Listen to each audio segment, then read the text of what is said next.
제4장. 예수께서 다시 바닷가에서 가르치시니 큰 무리가 모여들거늘 예수께서 바다에 떠있는 배에 올라앉으시고 온 무리는 바닷가 육지에 있더라. 이에 예수께서 여러 가지를 비유로 가르치시니 그 가르치시는 중에 들으라.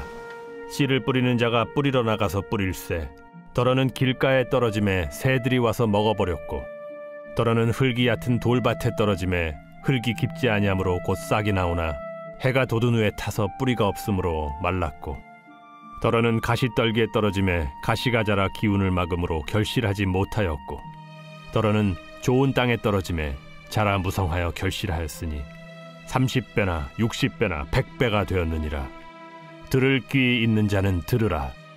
예수께서 홀로 계실 때 함께한 사람들이 12 제자와 더불어 그 비유들에 대하여 물으니 하나님 나라의 비밀을 너희에게는 주었으나 외인에게는 모든 것을 비유로 하나니 이는 그들로 보기는 보아도 알지 못하며 듣기는 들어도 깨닫지 못하게 하여 돌이켜 죄사함을 얻지 못하게 하려 함이라.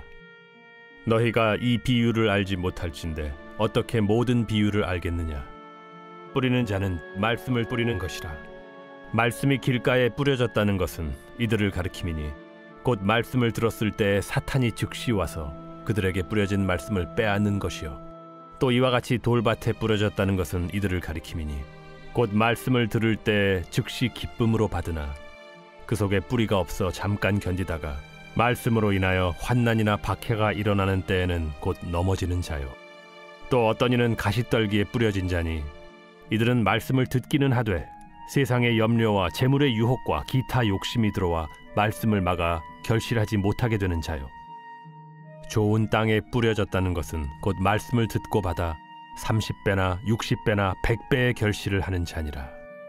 사람이 등불을 가져오는 것은 말 아래나 평상 아래 두려 함이냐 등경 위에 두려 함이 아니냐. 드러내려 하지 않고는 숨긴 것이 없고 나타내려 하지 않고는 감추인 것이 없느니라. 들을 귀 있는 자는 들으라. 너희가 무엇을 듣는가 스스로 삼가라. 너희의 헤아리는 그 헤아림으로 너희가 헤아림을 받을 것이며 더 받으리니 있는 자는 받을 것이요 없는 자는 그 있는 것까지도 빼앗기리라. 하나님의 나라는 사람이 씨를 땅에 뿌림과 같으니 그가 밤낮 자고 깨고 하는 중에 씨가 나서 자라되 어떻게 그리 되는지를 알지 못하느니라. 땅이 스스로 열매를 맺되 처음에는 싹이요 다음에는 이삭이요 그 다음에는 이삭의 충실한 곡식이라. 열매가 익으면 곧 낫을 대나니 이는 추수 때가 이르렀음이라. 우리가 하나님의 나라를 어떻게 비교하며 또 무슨 비유로 나타낼까? 겨자씨 한 알과 같으니 땅에 심길 때에는 땅 위의 모든 씨보다 작은 것이로되 심긴 후에는 자라서 모든 풀보다 커지며 큰 가지를 내나니 공중의 새들이 그 그늘에 깃들일 만큼 되느니라. 예수께서 이러한 많은 비유로 그들이 알아들을 수 있는 대로 말씀을 가르치시되 비유가 아니면 말씀하지 아니하시고 다만 혼자 계실 때에 그 제자들에게 모든 것을 해석하시더라. 그날 저물 때 제자들에게 이르시되 우리가 저편으로 건너가자. 그들이 무리를 떠나 예수를 배에 계신 그대로 모시고 가매 다른 배들도 함께 하더니 큰 광풍이 일어나며 물결이 배에 부딪혀 들어와 배에 가득하게 되었더라. 예수께서는 고물에서 베개를 베고 주무시더니 제자들이 깨우며 이르되 선생님이여 우리가 죽게 된 것을 돌보지 아니하시나이까. 예수께서 깨어 바람을 꾸짖으시며 바다더러 이르시되 잠잠하라 고요하라 하시니 바람이 그치고 아주 잔잔하여지더라. 이에 제자들에게 어찌하여 이렇게 무서워하느냐 너희가 어찌 믿음이 없느냐 하시니 그들이 심히 두려워하여 서로 말하되 그가 누구이기에 바람과 바다도 순종하는가.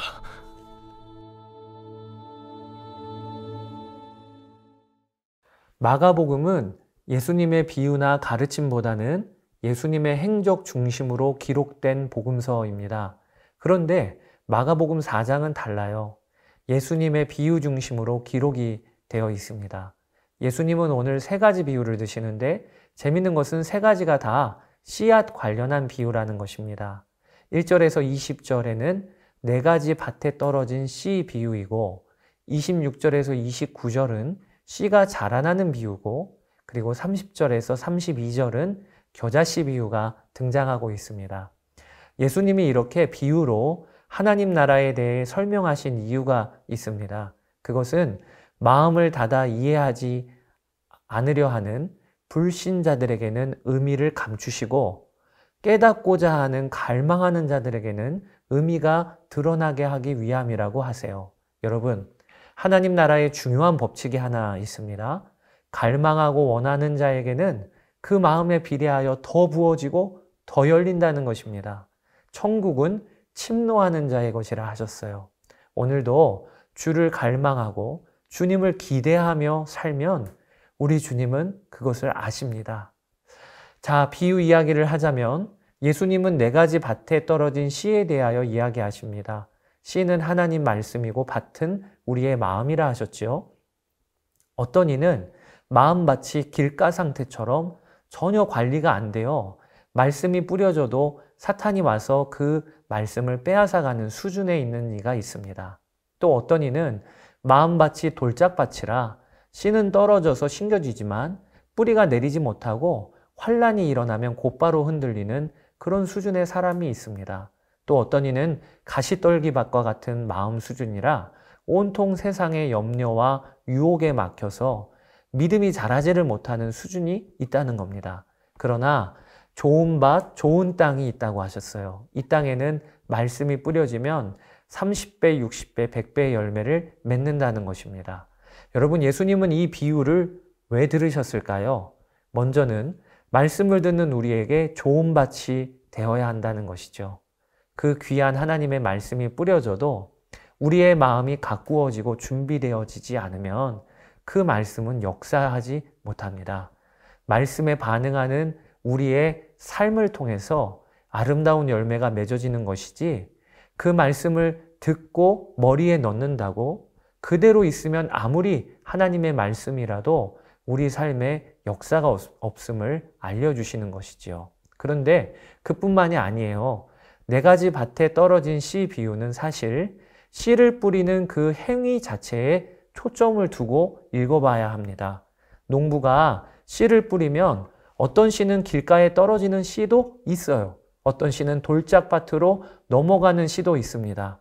그런 씨들은 뿌리를 내리거나 열매를 맺지 못하겠지요. 그런데 그렇다고 해서 농부가 씨 뿌리기를 중단하지 않지 않나요? 농부는 부지런히 씨를 뿌립니다. 어떤 씨는 돌짝밭에 가도 어떤 씨는 길가에 떨어질지라도. 그런데 그렇게 하는 이유는 그 씨 중에는 좋은 땅에 떨어져 아름답고 풍성하게 열매를 맺으니까 씨 뿌리기를 중단하지 않고 하는 거지요. 마찬가지로 오늘 비유의 말씀은 하나님의 말씀인 씨를 뿌리기를 중단하지 말고 주저하지 말라는 것도 이 비유의 아주 중요한 도전입니다. 그리고 여러분, 참 농부이신 하나님이 계세요. 하나님은 말씀을 의미하는 씨만 뿌리시는 것이 아닙니다. 하나님은 좋은 농부가 되셔서 돌짝밭 같은 우리 마음을 친히 갈아엎고 계세요. 가시떨기를 잘라 치우시는 분도 참 농부이신 하나님이십니다. 그 하나님은 길가와 같은 우리의 마음이 좋은 땅이 되기까지 쉬지 않고 일하십니다.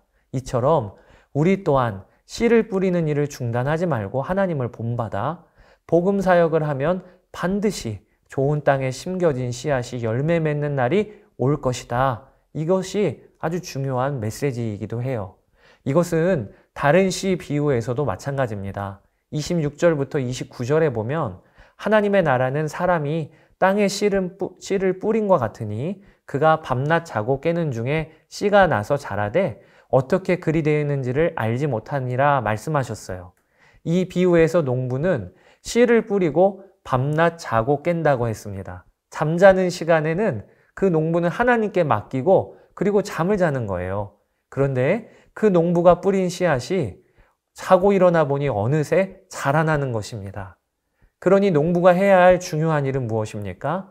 포기하지 말고 씨를 뿌리는 겁니다. 그러면 하나님의 나라는 어느새 자라나고 있다는 것이에요. 여러분, 매일매일 하나님의 말씀에 순종하며 살고 하나님과 동행하며 사는 삶이 특별한 변화가 일어나는 삶이 아니에요. 특별한 무슨 일이 일어나지 않을 때가 대부분입니다. 그저 평범하고 무료한 일상이 반복되고 또 반복되는 것 같습니다. 그런데 그렇다고 예수님과 동행하고 말씀에 순종하는 삶은 가치가 없나 봐. 아무런 변화도 없으니까. 이렇게 포기할 일이 아니라는 것입니다. 하나님의 나라는 언제 자랐나 싶을 정도로 매일매일 씨앗이 나무로 자라나는 것처럼 어느새 내 삶에 하나님의 나라는 자리를 잡게 될 것이라는 것이에요. 어느 때만요? 내가 하나님의 나라를 바라보며 오늘 하루도 믿음으로 살고 주와 동행하며 살고 순종을 귀히 여기며 살 때에 하나님의 나라가 어느새 내 삶에 풍성하게 자리를 잡게 될 것이라는 것입니다. 이것은 겨자씨 비유하고도 똑같아요. 겨자씨 한 알이 심겨졌는데 어느새 공중에 새들이 와서 그 그늘이 깃들 만큼 자라듯 하나님의 나라도 그렇게 우리 삶에 이루어진다는 것입니다. 사랑하는 여러분, 오늘 하루 하나님의 말씀에 순종하고 하나님의 사랑의 씨앗을 심는 일을 포기하지 말고 또 한 걸음 걷고 또 한 걸음 내딛는 여러분 되시기를 축복합니다. 그래서 우리의 삶에 하나님의 나라가 어느새 이렇게 자랐구나. 이것이 우리의 간증이 되기를 원합니다. 감사합니다.